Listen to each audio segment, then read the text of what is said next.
And of course, joining us now on the Southern Scene is our good friend Joyce Roche. It's so great to have you on the show again, Thank you, Joyce. Natalie. It's my pleasure. And you've welcomed me into your beautiful home here. It's absolutely gorgeous. Thank you. Thank you. We right like here it. on the Southern Scene. Exactly. Very comfortable, very relaxing, very different from New York. Let's talk about your background. Of course, we've talked to you before on the show, but for some of our viewers who may have missed all of those wonderful things you've gone through, I mean, give me your background. Of course, we know you're this wonderful author, and you've written this wonderful book that we've talked about on the show, but tell me a little bit about your background and how you became this wonderful author. Oh, wow.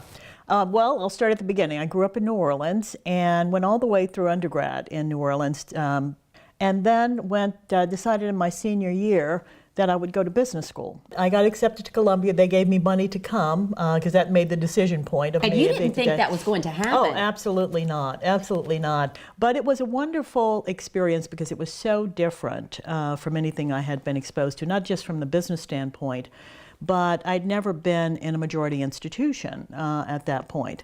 And so, and I talk about this in the book, it was probably one of the first times that this trigger of, not being in, or being uncovered as not being accepted or acceptable, or people questioning whether or not I had what it took to be in that place. And of course, what you're referring to is the imposter syndrome. Absolutely. That you have really come in contact with and you've written about, but you've lived this. I didn't realize there was a name for what I was describing, which was this self-doubt and fear of failure. I learned later that what I was describing when I contributed to another book, that this was called the imposter syndrome, and that there had actually been research done on it in the late 70s by two psychotherapists, Dr. Pauline Clance and Suzanne Imes.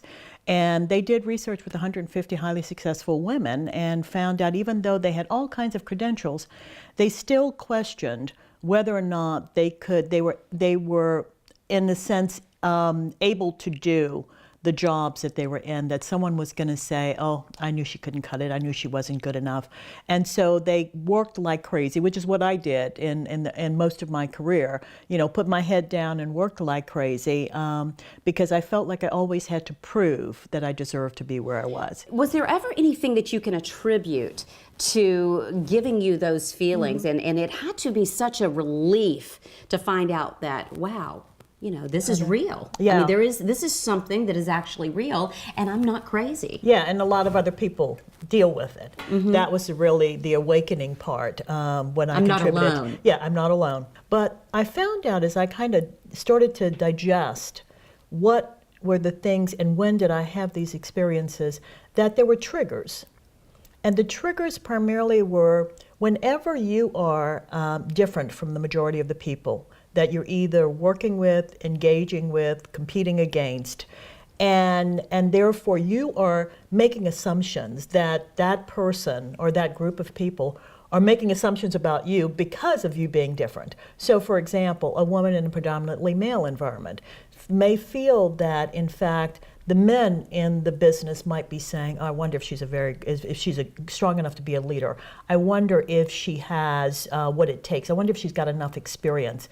And so you work like crazy and drive yourself to prove that in fact you can do what is required of that particular position. I used to sit in meetings early in my career, and there'd be discussions about strategy or about something. And I would be thinking about an idea and I would say, and I'd have the answer in my head, but I wouldn't let it out my mouth because I had to make sure it was perfect. So I would try and cross every T and dot every I before I let it out. And then I can't tell you how many times I did that. And someone, usually a man, would say exactly what I had been thinking 10 minutes before, but he just blurted it out. Well, that lesson I just sitting there and waiting because not risking. Right. Letting it be wrong because we felt we had to be perfect. How did you persevere through that? That's one of the factors of the imposter syndrome. And it tends to drive you. It tends to cause you because when you reach one height, and let's say, and usually what happens is that you've pushed and you've proven and you've accomplished, and so you get promoted or you get another opportunity, and then the whole thing starts over again. So I think that it was just this drive to feel like each time I got into one of those spaces that I had to do well. I hope you'll invite me back into your home again. This is absolutely beautiful, and I Thank feel like I you. could sit here forever and just have conversation with Well, you. thank you, Natalie. It was It's fun. always great It was to great see you. seeing you. And it was wonderful I look having forward you here. to seeing you again soon. Thank you. Thank you very much.